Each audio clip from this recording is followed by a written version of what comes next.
Restocked top bottom ദുപ്പട്ടയാണ്.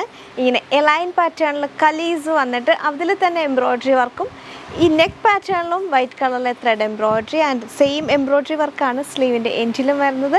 ദുപ്പട്ട വരുന്നത് ഈ ഒരു കളർ, അതായത് ത്രെഡിൻ്റെ എംബ്രോയ്ഡറി വർക്കിൽ വരുന്ന ത്രെഡിൻ്റെ കളർ അനുസരിച്ചിട്ട് ഓഫ് വൈറ്റ് ആണ്. അതിനകത്ത് ഈ ഒരു യെല്ലോ കളറിലെ പ്രിൻ്റ് കൂടി പോകുന്ന ഒരു ദുപ്പട്ടയാണ്.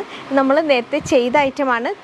ദുപ്പട്ട 2.5 ഒന്നുമില്ല, ഇത് ഏകദേശം 2.15 2.2 ഒക്കെ വരികയുള്ളൂ. ദുപ്പട്ടേൻ്റെ ലെങ്ത് കുറച്ച് കുറവാണ് വരിക.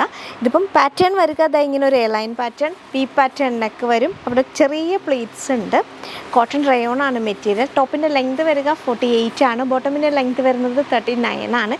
ഇത്രയാണ് ഡീറ്റെയിൽസ്. പിന്നെ എല്ലാം കളർ ചേഞ്ച് ആണ്. ഈ ത്രെഡിൻ്റെ കളർ അനുസരിച്ചിട്ടാണ് ദുപ്പട്ട വരിക. അപ്പം ത്രെഡ് കളർ ചേഞ്ച് വരുമ്പോൾ ദുപ്പട്ടയ്ക്കും ബേസ് കളർ ചേഞ്ച് വരുന്നുണ്ട്. ബാക്കി എല്ലാം സെയിം ആണ്. മോഡൽ, ഫാബ്രിക് എല്ലാം സെയിം ആയിട്ടാണ് വരുന്നത്. ഇനി നമുക്ക് ഇതിൻ്റെ കളേഴ്സ് നോക്കാം. 1044 മീഡിയം തൊട്ട് XXL വരെയാണ് ഇതിൻ്റെ സൈസസ് അവൈലബിൾ ആയിട്ടുള്ളത്.